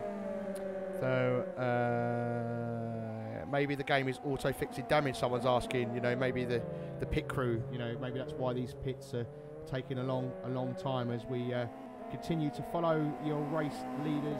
We're watching Dan Long, who's in second position, following Christian Maru, who's currently in first. Charles Bacchio is your man in third. I don't think he's pitted either. I don't think any of the top guys. I think Anders Jensen is right behind Brian Van Buscum. I don't think any of these guys are pitted. As we've got, is that Manus Papanongu? We've got a back marker in the way there. I think we might. Have we? Eric Ogfert, yes, in 19th. We have, yeah. So yeah, he's getting out of the way, but he's kind of in the way of Matt Legale right now. Oh, come on, no, come on, you got to let him through. There you go. Yeah, Matt will not be. That wasn't exactly the smoothest. Oh, and someone off in front of them as well. Who's that gone off? Yeah. Must have been a back marker, I should think. It might have been, yes. Magnus Sternby. Rolling backwards now. Oh yeah. He's stuck. Looks like he's going to be out of the race. Yeah, looks like he's going to DNF potentially, unless he's waiting for these cars to go by. I think that's Joseph Wright has just gone by in the Williams look-alike of the old. But let's go back and look at these two. So neither of them are pitted yet. Back markers getting in the way. That's always fun for these, especially when you're into the chicane of. You know, you want these drivers to get out of your way as quick as possible and not have an effect on your race. And sometimes I think they panic. 16 and a half minutes on the clock remains, and Christian Maru is being followed by Dan Long. These guys are yet to pit. Yes, and you'd think it'd be quite soon, given they've been doing 28 minutes of these tyres now, whereas they've only got 16 minutes to go. So. They're well over 2/3 of the way through now. In fact, just coming up to 2/3 of the way through. Yeah, well, I mean, so they got. I mean, you know, from first to third is about 9 seconds. It hasn't really got. Magnus Steinby has just DNF'd. And it's just confirmed on my screen. So that's 5 drivers now that have DNF'd. So we've got a man leaving the pits. I think that might. That's Carl Little, I think, in 18th. Yeah, it is. Yeah. Oh, I like that. Look at that car. That's a lovely little. Love the dots on the nose there. I love that. Makes me think of children in need. But anyway, I digress. As we go on board with Dan Long, who's about half a second now behind Christian Maru. We know he's got the pace, as you say. A couple of corners, he looks a little bit better on the brakes. Could just be waiting for his moment to pounce, perhaps. Yes, I think that's probably what he's thinking of now. I'm surprised they're going this long, as I said, but they probably know better than me, having driven these cars and knowing how far they can go. And one of the battles that has been starting to brew again after it petered out in the halfway through that stint, and now it seems to be coming back to a battle, is the battle for 5th position. Matt Legale, Brian Van Buscum and Anders Jensen. Just a second between these 3 cars, and it has been for the last 10 or 15 minutes since Legale made his mistakes, and Jensen has made up 2 positions from his starting position of 9th position. In fact, he probably started further back than that, given the Tom Watts incident on the opening lap. And Jensen has been keeping a watching brief all this race, and it seems to be paying off for him now. Yeah, it definitely is. He's not. He's just having a steady race. I think. You know, that's not a put down or anything, but he's not done anything risky. And you know, I mean, 5-10 minutes ago he was in ninth watching the that train of cars ahead. But yeah, it's quite interesting. I don't think any of these guys have pitted, have they? No, I think Anders Murray is still the first of the drivers on track to have pitted in 11th place, so the top 10 still yet to pit. Yeah, so Anders Meyer, who we're currently watching, was the first man to... so how far behind is he? He's 54 seconds behind the lead, so he's approximately 30 seconds behind Manos Papalongo in 4th, would you say? Yeah, around that. So, yeah, he could come back into this, but the other guys are going to have fresher tyres by when they come out, so that could play a part.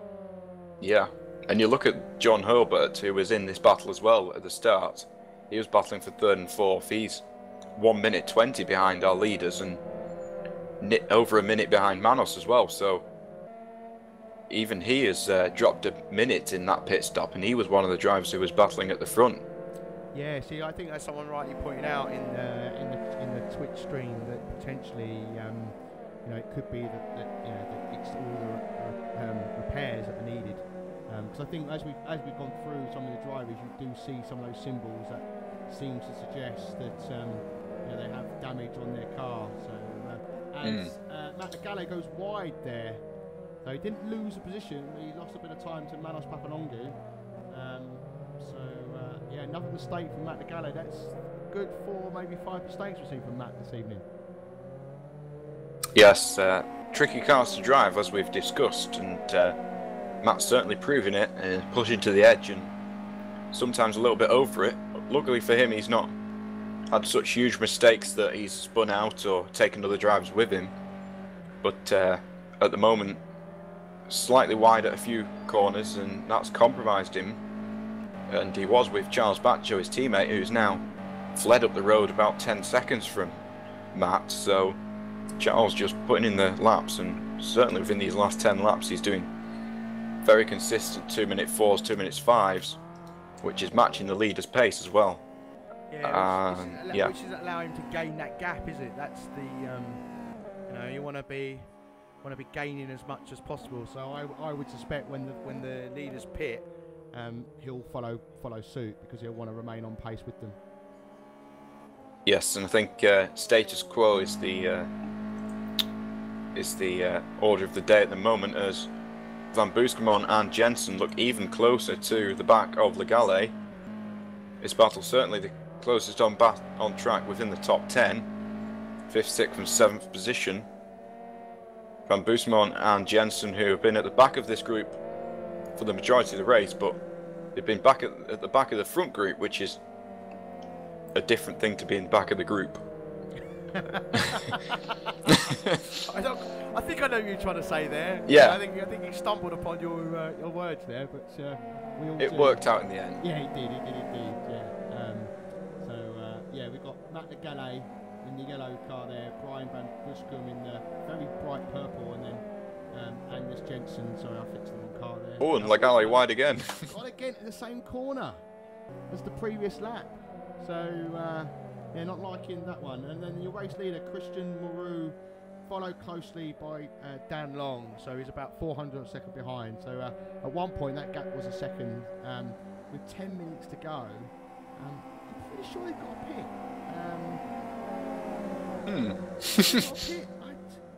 I haven't seen it. There's no pit window countdown, so I'm not actually that sure. And I've been reading the top of the post. I think there is potentially. So there is a lot of people have been saying you have to pit in the chat in the race server. Right. So unless they're just incorrect, due to fuel, perhaps you have to pit or something like that. Because I wouldn't think these cars would last 45 minutes, but now Dan Long seems to be piling on the pressure. Less than a third of a second between them at the front of the field, and if there isn't a pit stop, then we've got a pretty exciting last 10 minutes on our hands here, with a battle for 2nd position and a battle for 5th position. In fact, Brian Van Booskamon's gone in front of Matt Legale, Legale made another mistake and Anders Jensen's now on his inside.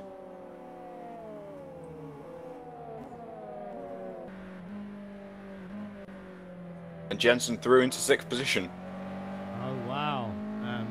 Yeah, so Matt Legale now is a couple of positions behind where we started the race. Oh, as he gives him a little tap there. Whew. Oh, don't want to be doing that, Matt Legale. That's, we've seen a very close moments, haven't I? But we haven't seen anybody really do anything major other than we think there might be an incident on the first lap. But Matt Legale's now got the pit symbol up, so is that when they're pitting? Is that what that symbol means? So I guess so. And Paul Fenwick's now into the pit lane, so it must be a fuel thing, I should think, that they have to pit because of. Yeah. Okay. Instead of tyres. This is interesting then. So, but Brian Van Buscum, you know, again has been one of the consistent ones, and Andrew Jensen, who we're watching now, and you know, Brian Van Buscum is now in fifth. He's kept his nose clean, and you know, it just shows you sometimes you just keep yourself clean, stay on the black stuff. You know, instance in front of you, just let you through, and sometimes that's when I have my best races. You know, I'm not the fastest, but you know, sometimes I find myself in fourth just because I've kept it on the black stuff. I've not pushed too hard. Yeah. So yeah, because what happens now when you find when you make mistakes, you push even harder to make up for those mistakes, and guess what happens? You make more mistakes. Yeah. Exactly. I know that all too well. And interesting enough, Brian Van Buscum on lap 15 and lap 17 set identical lap times. Interesting. As we're watching Dan Long behind Christian Maru as they come into the first right-hander. I see Dan Long hits the brakes earlier there than Christian Maru. That's interesting. Takes a slightly different line, but he did lose a bit of time there, I thought, to Christian Maru. I thought he was going to make a move into the first corner, but decided better off it. As we've got 7 minutes of the race to go. These two have been battling out now for the last few laps, and Dan Long just can't quite get close enough to make the move as they're starting to approach a back marker. So this is going to be interesting, because will the back marker, you know, play a part? Depends where they catch him. Yeah, Dan Long still in second position behind Christian Maru.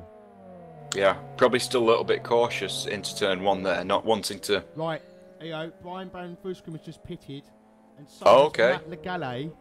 So they now come out. So yeah, this is interesting. That must be fuel. I should think just a short little splash and dash. Yeah, they were very, very quick. So I would imagine they kept with their tyres then for it to be that quick, really. So, Anders Jensen right over the back of Manos Papalongu. It's a lap car, I think. Is it? No, it's not. It is Manos Papalongu. So contact. Yeah, and made the move stick. So there we go. You doubted my skills there. How dare you? He made it stick. Dan Long. And Manos Papalongu coming back at him though.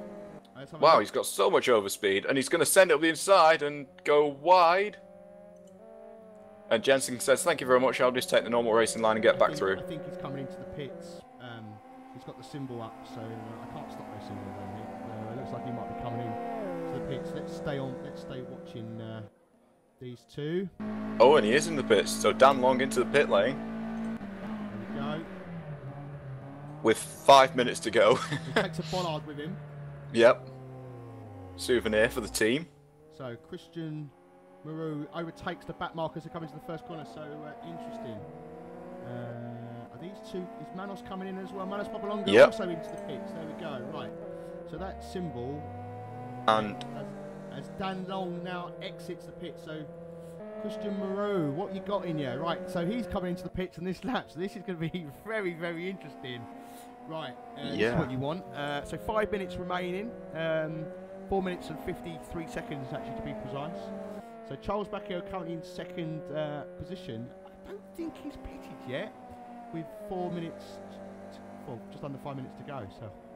And Manos is still in the pit lane. Just comes out now, and Brian Van Buscum is the first of the drivers who've made a pit stop, and is now behind Papalongu. So Papalongu is our net race leader. Interesting. Right. Okay. So ahead of Buscum, Mir and Legale. So Legale's dropped down to a net 4th position. Mur, who made that very early pit stop, has come back into this. Yeah, but how is I guess he did do tyres, didn't he? Because he was in there quite a long time. But yeah, how's this going to work out? Right, so Christian Moreau, let's follow him now because he's going to be ducking into the pits. So where's Charles Bacchio? He's there. So where is Dan Long? This is the man we really want to be watching. So He's in 4th position. Yeah, Dan Long in 4th. Right, okay, so Christian Moreau right now is coming to the fast left-hander at the end of the straight. So take it away, Peter. Yes, coming into the final chicane, and this is going to be the decision in whether Christian Moreau will win this race or finish 2nd or lower, because Dan Long 25 seconds, Christian Moreau has to be in and out, decides not to take a souvenir with him, decides instead to leave it very late on the brakes, trying to get every centimetre more out of the car as he pulls up in his pit box, and Charles Bacchio also in. Anders Jensen looks like he's also going to make the pit stop as well. And Dan Long coming through the final chicane and onto the straight. And where is Charles Bacchio going to be? Still in his box, still stationary. Dan Long coming onto the straight. And Anders Jensen has continued. So Anders Jensen takes the race lead. Christian Moreau comes out the pit lane in front of Charles Bacchio, just. But Dan Long is now our net race leader. Unbelievable. What a turnaround for the books. So we think Dan Long is going to win this race. But yes, Anders Jensen, he's coming in at the end of this lap. So yes, you're right. He is going to be the race leader. Unbelievable turn of events. I mean, we did think that Dan Long had a bit more pace than Christian Moreau, didn't we? We were saying that before the pit stops. I do wonder if Anders Jensen can make it to the end. Well, whether the he's gap? been The gap is 4 seconds-ish, and it's coming down. Yeah. Whether he can whether he can get to the end without making a pit stop, because I don't know if the pit stop's mandatory. No, I haven't read anywhere that thinks that it is. So it must just be a fuel thing. Yeah, Charles Bacchio all over the back of Christian Moreau as well. So he's under a bit of pressure right now. Our previous race leader, just before his pit stops, with literally we have 2 minutes remaining. We've got just over a minute and 40 seconds to go this race. Anders Jensen, what is he going to do? Is he going to come in or is he going to stay out? I think he's coming in. I think he will be coming in on this lap. And the other driver that's doing the similar thing is Daniel Watkin. He's the other driver who's not yet pitted in 5th position. Interesting. So 1st and 5th, the top 10, those are the top 10 who are yet to pit. Jensen, will he pit on this lap? Or will he just think, right, I'm in the lead, I've got 3.5 seconds, let's coast it to the end? Also, because they're only going to have 1 lap to go after this. That hasn't pitted, who's just now got into the pits. It's Craig Peterson, I think. No, sorry, wrong driver, hold on. I'm trying to follow who it was. Polly Ahonen. And Hans Jensen is into the pit lane. Here we go, right, so he's into the pits, so Dan Long will then take the lead of the race with Anders Jensen going into the pits between Christian Moreau, who are into 2nd position, but he's Daniel Watkin though. Daniel Watkin, I clicked the wrong blooming name, sorry, Charles Bacchio even, sorry, I clicked the wrong name, he's under a bit of pressure now, Christian Moreau, from Matt Nagale's teammate, Matt Nagale currently in 8th, as Brian Van Buskum has just gone DNF'd. Oh, he's in the with a lap to go. The front, is anything missing? Can't tell, he's in the garage. No, nothing missing from his car, but Daniel Watkin is going to try and get to the end. Yeah, he's currently in 4th position, so... and Anders Jensen is 5th. Yeah, brilliant stuff.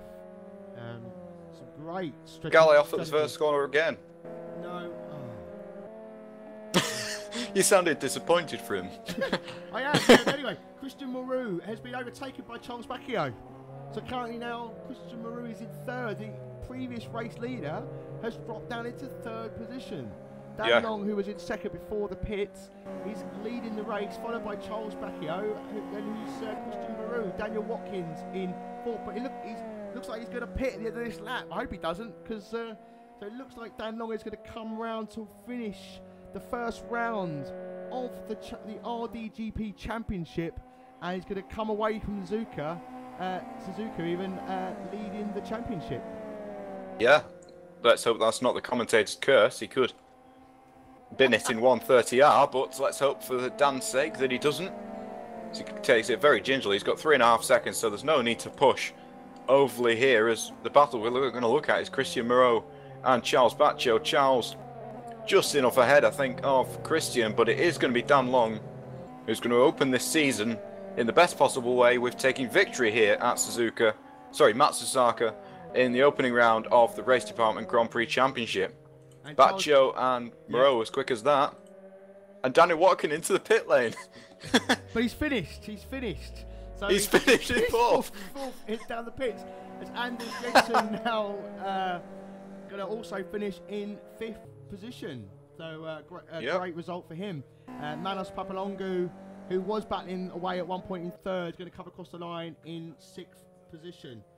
Next car to finish will be Anders Meyer as he celebrates, I think, a little bit. Matt Legale coming across to finish in 8th. And then the next car, we've got Johnny Stavros, followed by Joseph. Johnny Stavros, in 8th. We've obviously got a back marker there in front of Johnny. I believe that's Fernando Deutsch in front of Johnny. And then we've got Joseph Wright, one of the league organisers of this event, and comes across. He'll be happy with that. John Holbert finishing. That's one way to celebrate Joseph Wright. Paul Fenwick, I think he'll be pleased with this result. Paul Fenwick, I think he'll be happy with that. In 12th, he still gets points on the board. Probably one of his better races. I think Craig Patterson was up there at the beginning, but finishes in 13th. And then Paulie O'Honan in 14th position. The next car going to be crossing the line. Yes, so that is the first round complete, and what an interesting race that was. I wasn't expecting that. No, neither was I. And I think us not exactly knowing what was going to happen sort of made it a bit more exciting. Hopefully it did as well for the viewers at home. Yeah, I hope so. I hope so too, and I'm hoping the top 3 will be joining us shortly in the green room for a couple of interviews. But I can't put a gun to their head. But yeah, so no. Let's run through the. So finishing first position was Dan Long. So he takes all points, maximum points from this round 1. Thomas Baccio in 2nd, Christian Moreau in 3rd, Daniel Watkin 4th, Anders Jensen 5th, Manos Papalongu 6th, Anders Meyer 7th, Matt Legale 8th, and Johnny Stavros in 9th. Joseph Wright rounds out your top 10. Do you want to take the rest? Yes. After that, we have John Herbert, Paul Fenwick, Craig Patterson, Paulie Honan, Yapsi Zamora, Eric Ockvert, Fernando Deutsch, Carl Little, Christopher Maj, and Simon Marshall, the last of the finishers. And then the non-finishers, Brian von Busemon, who was very unlucky not to finish in the last couple of laps there, John Melikar, Magnus Sternbeat, Lorenzo Bonda, Leslie Burlage, Kresnik Halili, and Tom Watts, our pole sitter. Not the start he would have wanted to his campaign. So joining us after the first round is the winning driver, Dan Long. Good evening, Dan. Hello. So that looked like an exciting race for you there. What happened on the first corner there? There seemed to be some contact which affected who was it? Tom. Yeah, that's I think it. It was Tom. Yeah. He's from what I could see, I think he just completely ran wide, but I think he then had some sort of issue. But I mean, he had a cracking race to get onto pole. As a whole, as a team, I think we did pretty well. It was pretty close. Yeah, it was good. So Peter and I were watching very, very closely between yourself and Christian Moreau, who was leading most of the race, and he's in the green room as well. Was that always the way for you to go in first? Was that always the strategy? Not really. I mean, I think we were planning to do it together, but I seem to have a little bit more pace on the last few laps before pitting in. So I sort of just took a bit of a decision just to pit in and see how it worked. I think Chris put a bit too much fuel in, which kind of cost him, and I somehow managed to hit the cone on the pit entrance. Yeah, we saw that. that did abuse Peter and I guess. I was like, oh no, please! I thought my front wing was completely done, but it was just a bit of damage on the left front. I just kind of had to feel it out, I think. But yeah, it was pretty close. It was kind of a bit of a strategy just for me and him just to go around, and I didn't want to try and attack him and slow us down too much. So yeah, it seemed to work out really well. Yeah, well done, Peter. You got any questions for Dan? No, I think you've covered everything. Just our own confusion on whether there was a mandatory pit stop or whether you did have to pit was just... No. So the race fuel would work fine if there was no formation lap, but with the formation lap, you're about a lap too short. Okay. So, I mean, even if you try and save, I tried and saved for a good 3/4 of the race, and just you're nowhere near. So you need at least a few more litres in there just to get you across the line, which is a bit shame. A bit of a shame that you have to pit in. It adds a bit of strategy in it, as you can obviously take it whenever you like. If you're obviously stuck in traffic, then it's quite handy just to take the pit stop there and then. But I don't know how it's going to work out for any of the other races. Right. In terms of if we need fuel, so yeah. Yeah. Well, congratulations on your on the round one win. Well done. Entertaining race for us. Charles Bacchio finished second. You overtook Christian Moreau on the last couple of laps there, and but he was putting you under a bit of pressure. For first few laps, did you feel comfortable in the car? Yeah, the race was intense, to say the least, very intense. I was saving a bit of the tires during the first part of the race. I was a bit disappointed with quali pace, so I had to just wait and find a good opportunity, find like a way past Manos, for example. But then when it was like 5-6 laps to go, I tried to chain qualifying laps as much as I could. I pitted, and for some reason I came pretty close to the guys at the end, and I knew I had better tires, so I really pushed as much as I could. And yeah, I'm still checking how intense it was the last lap with Chris. Well done to him, and of course well done to Dan for the win. Yeah, so and then on to third place driver Christian Moreau. You and I have never spoken before. Actually, I don't ever speak to Charles Bacchio either, or even you drivers actually. Congratulations on your third spot. From you, Dan was following you throughout most of the sort of first sort of 40 minutes of the race until you decided to pit. Did you have a feeling that he was going to go past at that point? Yeah, well, so we lost Tom early in the race. So at that point we were 1-2, and the plan was just to go ahead, try and build a gap to the guys behind. And we knew that. I think it was Shao, Matt, and Matos fighting. So we managed to build a gap and just go for that for the rest of the race, or as long as we could. I did notice that my tires weren't as great as Dan's about halfway through the race, and that's when I started to think about maybe it'd be best for Dan to go ahead. And yeah, we did notice that. We ended up, a couple of braking points. He was able to take a tighter line than you, and your rear end was kind of stepping out on you a little bit. Yeah, so eventually my tires went off, and Dan made the call to pit a little bit early, which ended up paying off. I think I put a little bit too much fuel in. I had my crew chief calculating everything for me, and I put it in, and Shao somehow came out like a second behind me. Yeah, but at that point, when I was going through the Dunlop curve, I had no tires left. Got on the throttle and just went on the AstroTurf, and it kind of just pulled me off.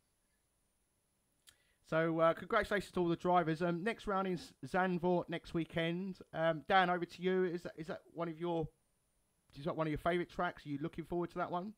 I'm looking forward to it.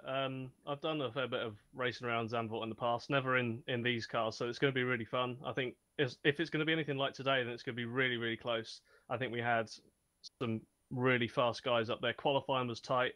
The race was pretty close in packs. So I think if we do that again, then I think it'll be a really exciting race for everybody.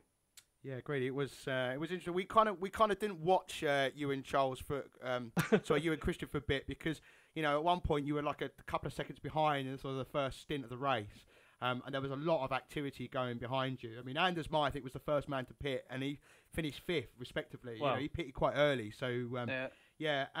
Over to you, Charles. Zandvoort, are you looking forward to that one? It's far from my favorite track for sure. I think Suzuka was the favorite one for me for this season, but looking forward to these cars. I think it's going to be a good fit. And as Dan said, if it's as close as it was today, it's going to be sure a lot of fun for everybody on the grid. Yeah, I agree with you. And finally, over to Christian, our third man for this evening. Zandvoort, you know, again, the other two have said we think it's going to be close again. Do you agree with that sentiment? Yeah, Zandvoort's probably going to be a little bit more key in terms of qualifying, especially at the front. It's a little tougher to overtake. A couple of overtaking opportunities, but a lot of tight corners where you really only have one line. So we'll see how it goes, but we're going to gear up and get ready for the next one and hope to lock in more of the front of the grid. Okay, great. Well, thank you very much to the drivers for this evening for joining us. Thank you very much to my colleague Peter Lee for joining me in the commentary box. I'll see you next Sunday, Peter. Yeah, hopefully, all being well. Internet holds up this time, so hopefully again next week. Well, it held up this week. Thank you very much for everybody joining us tonight. Sorry for the few technical issues. It's my first time doing a stream and doing all this without Joseph holding my hand. So thank you very much, everybody, and wish you all a pleasant and good evening. Yep, sorry, I cut you out there. Wish you all a pleasant evening, and see you next Sunday for round 2. See ya. See ya.